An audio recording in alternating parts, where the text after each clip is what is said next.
Hello students, कैसे हैं। आशा करता हूँ आप सभी ठीक होंगे और आपके फैमिली में भी सब ठीक होंगे। ठंड बहुत है, इसके बाद भी आपको मेहनत करनी है अच्छी तरह से।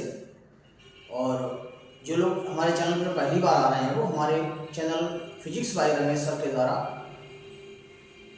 जो फिजिक्स पढ़ाई जा रही है, अनसोल्ड पेपर कराया जा रहा है, उसको जरूर सब्सक्राइब करें ताकि आपको हर रोज़ नए नए वीडियोज अच्छे इंपॉर्टेंट टॉपिक्स के मिल सकें। तो बिना देर किए शुरू करते हैं इस काम के लिए। अभी कई दिन से आप जो 2020 का सेट थर्ड है उसका आप सॉल्यूशन देख रहे थे और हमने कल जो है क्वेश्चन नंबर 8 तक उसका जो है सॉल्यूशन आपको करा दिया। एक क्वेश्चन नंबर 9 है, उसका हम आपको सॉल्यूशन बताते हैं। तो ध्यान दीजिए क्या है इसमें। कहा है पीएन संधि डायोड का पूर्ण तरंग दृष्टकारी की तरह कार्य करने की जो सिद्धांत है वो और उसकी संरचना ये आपको बतानी है फुल वेव रेक्टिफायर के रूप में। तो क्या है, बहुत आसान तरीके से हम आपको बताते हैं। देखिए, पूर्ण तरंग पीएन संधि डायोड का पूर्ण तरंग डायोड की तरह किस तरह से काम करता है, बहुत आसान तरीके से हम आपको बताते हैं। तो देखिए, इसका सबसे पहले हम चित्र बनाते हैं।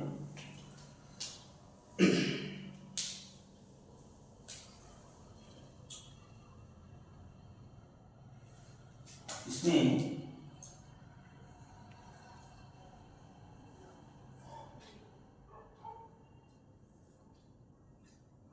ये आपकी जो है प्राथमिक कुंडली है इसमें, और यहां से हम द्वितीय कुंडली बना लेंगे।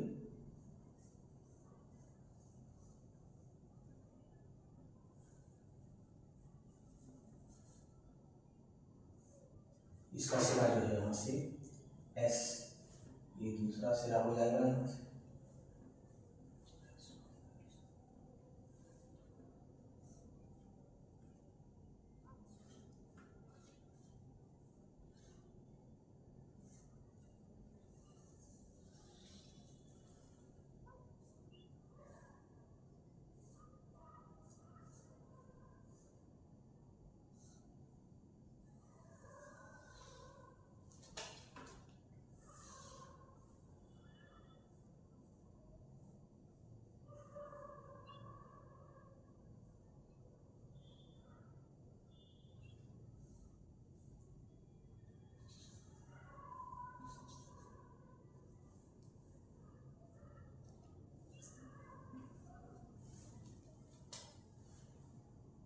ये आपका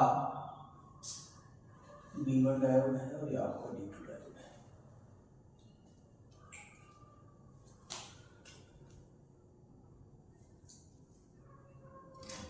इनके सिरों के बीच अभी हमको डिटेल से सही से बताएंगे कि क्या है।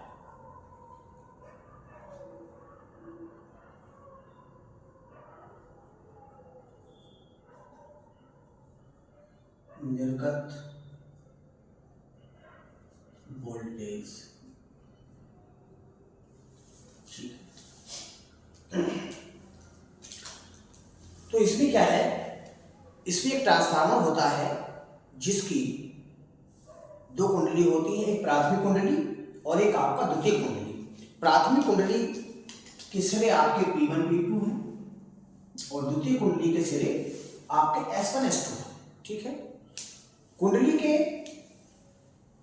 S1 सिरे से एक डायोड D1 लोड प्रतिरोध RL की सहायता से कहाँ जुड़ा है, सेंटर टेप T से जुड़ा हुआ है। दूसरा जो है कुंडली का S2 सिरा डायोड D2 की सहायता से लोड प्रतिरोध RL के द्वारा सेंट्रल टेप T से जुड़ा हुआ है, ठीक है। इसकी रचना हो गई। एक बार फिर समझ लें, इसमें क्या है, एक ट्रांसफार्मर होता है जिसमें प्राथमिक कुंडली होती है जिसके सिरे P1 P2 हैं और इसका दूसरी द्वितीय कुंडली है, उसके सिरे S1 और S2 है। द्वितीय कुंडली का S1 सिरा डायोड D1 के द्वारा इससे लोड प्रतिरोध की RL की सहायता से सेंट्रल टेप T से जुड़ा हुआ है और इसका सिरा S2 डायोड D2 के सहायता से क्या जोड़ा गया है, लोड प्रतिरोध RL के द्वारा सेंट्रल टेप T से जोड़ा गया है। ठीक है, अब जिस प्रत्यावर्ती वोल्टेज अर्थात AC वोल्टेज को हमें कहाँ DC वोल्टेज में या DC तरंग का प्राप्त करना होता है, उसे हम सबसे पहले कहाँ लगाते हैं, प्राथमिक कुंडली P2। तो ये आपका यहाँ क्या है, प्रत्यावर्ती यानी AC अल्टरनेटिंग वोल्टेज, अल्टरनेटिंग निवेशी वोल्टेज कहते हैं इसको, निवेशी वोल्टेज इनपुट लगाते हैं यहाँ पर हम, निवेशी वोल्टेज। ये आपका क्या है, निर्गत वोल्टेज, और निर्गत वोल्टेज जो है वो लोड प्रतिरोध RL के सिरे A और B के बीच में प्राप्त किया जाता है। ठीक है, यहां पर T क्या है, सेंट्रल टेप है। सेंट्रल टेप जो है एक ऐसा बिंदु होता है जो 0 विभव पर होता है। इसके सापेक्ष S1 और S2 जो हैं वो प्रत्यावर्ती वोल्टेज की पहले आधे चक्र और दूसरे आधे चक्र के लिए इनका जो है वो नेचर T के सापेक्ष बदलता रहता है। ठीक है, ये रचना होगी इसकी। अब बात करते हैं कार्यविधि की। कार्यविधि क्या होती है, देखिए कार्यविधि, ये आपका है उत्तर पाठ। ठीक है, कार्यविधि में क्या है, सबसे पहले ध्यान देते हैं, जिस प्रत्यावर्ती वोल्टेज को हमें इसमें बदलना होता है, डिस्ट वोल्टेज अर्थात AC वोल्टेज को DC वोल्टेज को की तरंग रूप में प्राप्त होना होता है, उसे हम प्राथमिक कुंडली के सिरे P1 और P2 के बीच लगा देते हैं। ठीक है, अब ऐसा करने के बाद आपको पता है प्रत्यावर्ती जो वोल्टेज है इसकी तरंग इस तरह से होती है, ये आप जानते हैं। तो प्रत्यावर्ती वोल्टेज के पहले आधे चक्र में अर्थात इसमें क्या होता है, ये सिरा S1 सेंट्रल टेप T के सापेक्ष प्लस होता है, धनात्मक होता है, जिसके कारण क्या है, जो डायोड D1 है वो फॉरवर्ड वाइस हो जाता है अर्थात अग्रभ्रमित होता है, और इस तरह से जो लोड प्रतिरोध है इसमें धारा जो है वो A से B की ओर बहती है। इस स्थिति में टर्मिनल S2 यानी सिरा S2 T के सापेक्ष नेगेटिव होता है, जिससे डायोड D2 क्या है, उत्क्रम अवनत होता है, और इस स्थिति में लोड प्रतिरोध RL में कोई भी धारा नहीं बहती है। अब शेष आधे चक्र की बात करते हैं। शेष आधे चक्र में क्या है, फिर इसका नेचर चेंज होता है। शेष आधे चक्र में क्या होगा, ये सिरा सेंट्रल टेप T के सापेक्ष S2 जो है धनात्मक होगा और S1 जो है ऋणात्मक होगा। ऐसी स्थिति में डायोड D2 जो है फॉरवर्ड वाइज्ड यानी कि अग्रभ्रमित होता है, और जो लोड RL है उसमें धारा फिर जो है वो A से B की ओर बहती है, और इस स्थिति में डायोड D1 रिवर्स बायस्ड होता है यानी कि उत्क्रम अभिन्न होता है, इसमें कोई भी धारा नहीं बहती है। तो आपने देखा कि प्रत्यावर्ती वोल्टेज की पहली आधी साइकिल में और दूसरी आधी साइकिल में क्या है, धारा एक ही दिशा में बहती है। इसका अर्थ ये हो गया कि हमें जो प्रत्यावर्ती वोल्टेज है उसका जो स्पंदन है तरंग का वो रुक रुक कर ना प्राप्त होकर के लगातार प्राप्त होता है, और मैं चित्र के द्वारा इसको आपको समझाता हूँ। इस तरह से जो आपका निवेशी वोल्टेज है वो DC निर्गत वोल्टेज में हमें प्राप्त हो जाता है। तो देखिए इसका चित्र कैसे बनता है, इस तरह से देखो बनाते हैं।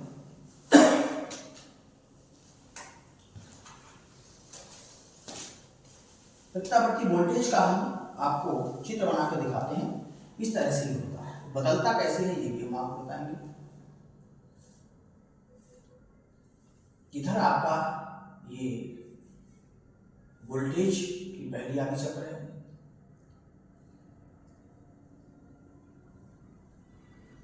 ऐसा। यहां पर क्या है, ये आपका निवेशी वोल्टेज है यहां से, यानी कि ये आपका निवेशी हो गया यहां से आकर, ये निवेशी वोल्टेज।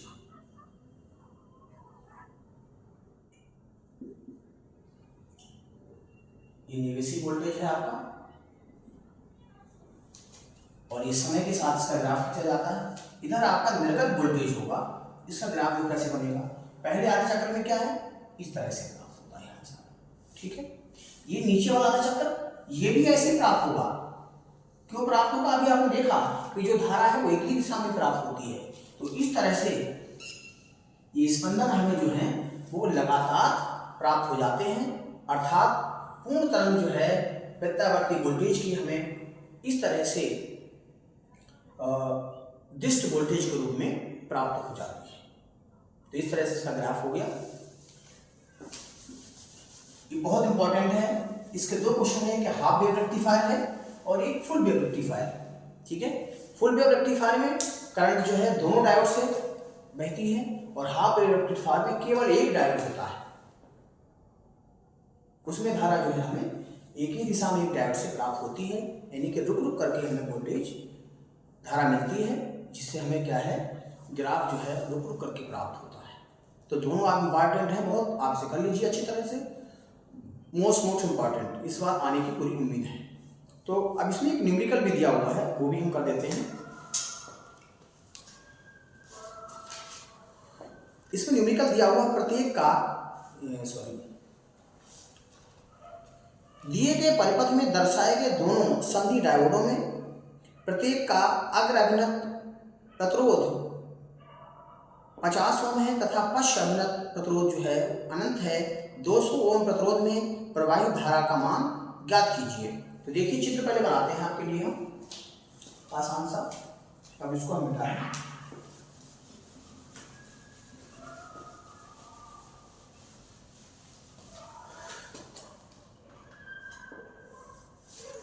ये आपका हो गया चित्र इस तरह से, देखिए इसमें दो डायोड लगे हुए हैं इस तरह से। ये संधि डायोड, इसके साथ प्रतिरोध जुड़ा हुआ है। एक दूसरा संधि डायोड है, ये उल्टा जुड़ा हुआ है इस तरह से, इसके साथ भी प्रतिरोध लगा हुआ है। और लास्ट में एक यहाँ पर विद्युत सेल लगा हुआ है और उसके साथ भी एक प्रतिरोध लगा हुआ है। इस तरह से आपका ये दिया हुआ है। ये डायोड आपका D1 है, ये आपका D2 हो गया, और ये माइनस है। इसकी वोल्टेज जो 6 वोल्ट है दिया हुआ। तो आप देखेंगे धारा कहाँ से ऐसे बहेगी, ठीक, और यहाँ भी जाएगी तो ये धारा इधर नहीं जाएगी, यहाँ जाएगी, ऐसे ऐसे बहेगी। इसका प्रतिरोध जो है वो दिया है, डायोड D1 का प्रतिरोध है इसका 50 ओम, और इसकी जो प्रतिरोध यहाँ लगा हुआ है इसे सपोज R1 कर लें, ये आपका दिया है 250 ओम। इसका दिया है ये सपोज R2 कर लो 150 ओम है, ये R3 है मान लीजिए, और इसका दिया है कितना 200 ओम दिया हुआ है, ठीक है। इस तरह से आपको दिया हुआ है। अब देखिए क्या है, किसी भी डायोड में धारा जब भी प्रवाहित होती है जब क्या है वो फॉरवर्ड बाइडायरेक्शन में हो। फॉरवर्ड कब होगा, जब बैटरी का प्लस उसके पी टाइप सेमीकंडक्टर से जुड़ा हो, ठीक है, अर्धचालक से जुड़ा हो। ये पी टाइप होता है या एन टाइप होता है। तो आप यहाँ देखेंगे यहाँ बैटरी का प्लस जुड़ा हुआ है, अर्थात यहाँ ये भी साइड में प्लस होगा और ये नेगेटिव है इसका।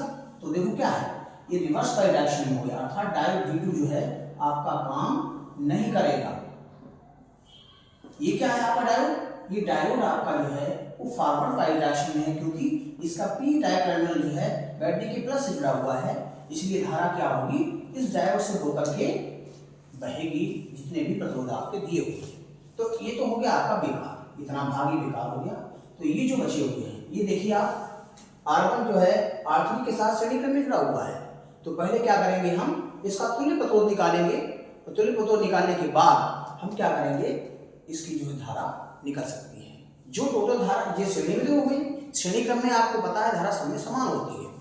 तो जो परिपथ की धारा होगी वही इसमें धारा होगी, वही इसमें धारा होगी। तो देखिए कुल प्रतिरोध की बात करते हैं सबसे पहले इसमें, और ये डायोड का प्रतिरोध है, डायोड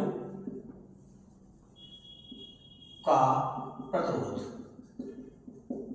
इसे आप R4 मान लो, R4 बराबर 50 ओम, ठीक है। तो यहाँ से R4, R1, R3 ये सब क्या है, श्रेणी क्रम में है। तो यहाँ से आपका R1, R3 तथा R4 श्रेणी क्रम में है, श्रेणी क्रम में हैं या जुड़े हैं। तो तुल्य प्रतिरोध क्या होगा, तुल्य प्रतिरोध